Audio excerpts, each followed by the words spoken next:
What if I don't want to make food today?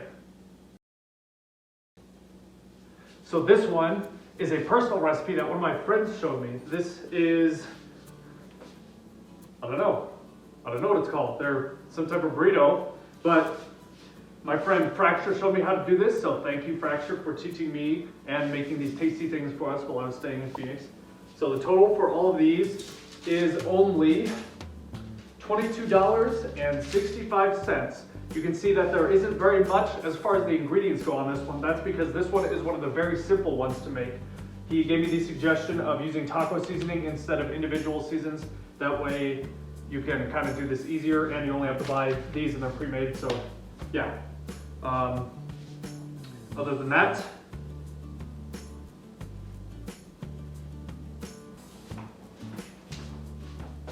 and Spike,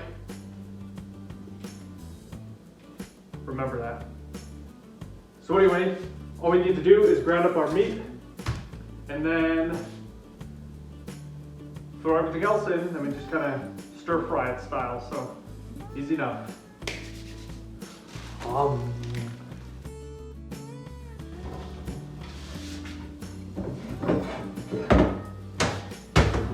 Gonna use the big pot this time because everything that we are cooking is just gonna be thrown in there.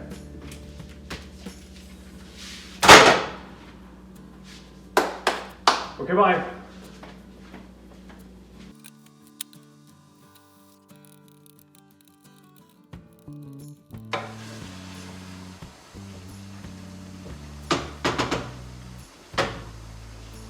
And then once you get your meat cooked enough, you're going to want to drain the excess oil out, because of course these have a lot of oil in them. And then after that, you're going to throw it back in and then throw in your seasonings. Because otherwise, if you put the seasonings in beforehand, they'll all just go out with the oil. So you want to save that for later. So let's go ahead and get that started.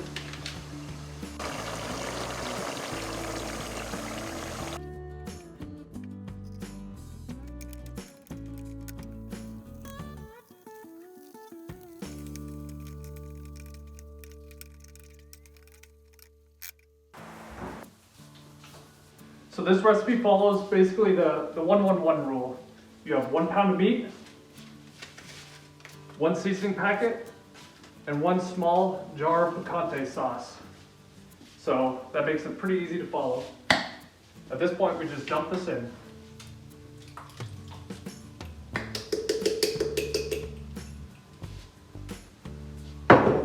Unfortunately, I don't know how to count because I only got 2 of these.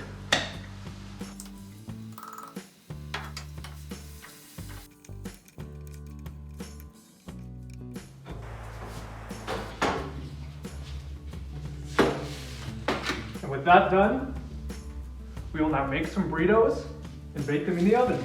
So let's get the assembly started.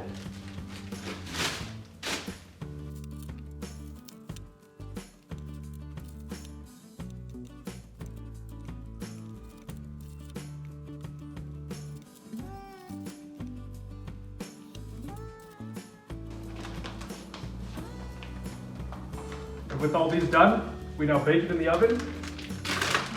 But lastly, I'm going to put some cheese on top, which I was supposed to use the other cheese for that too, but I ran out. So since I have this left over from last time, we can just do it that way.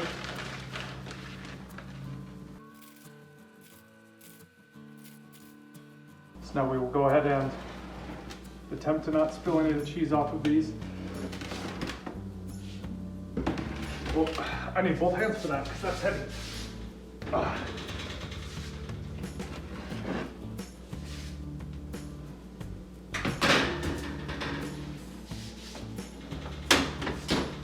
We'll cook that for about 10 minutes.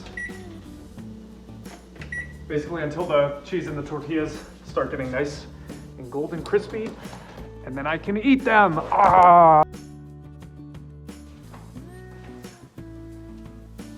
I don't have a second oven mitt. I guess we'll improvise. Oh.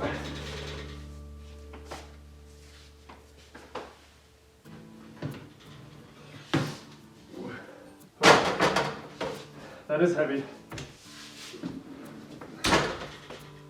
Burritos, yay!